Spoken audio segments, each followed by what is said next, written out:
Le schéma d'induction avant une autogreffe pour le myélome est en plein mouvement actuellement. Je crois que tout le monde s'accorde à dire que l'induction doit être basée à partir du bortezomib. Maintenant, probablement, le VRD, bortezomib, lénalidomide et dexaméthasone, c'est le schéma d'induction de référence. Bien évidemment, dans beaucoup de pays en Europe, on continue à utiliser le VTD, bortezomib, thalidomide, dexaméthasone, même si, bien évidemment, la toxicité du thalidomide elle est plus importante que le lénalidomide.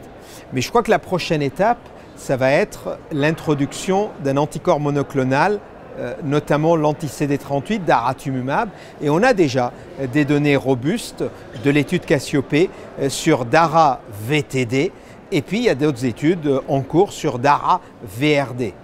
Bien évidemment, on peut aussi envisager de remplacer l'inhibiteur de protéasome de première génération, le bortezomib, avec un inhibiteur du protéasome de deuxième génération, comme le carfizomib. Et ça vous donne le KRD, pour lequel on a déjà des données assez solides et bien établies. Mais aussi, vous pouvez rajouter l'anticorps monoclonal, et ça vous donne le DARA-KRD.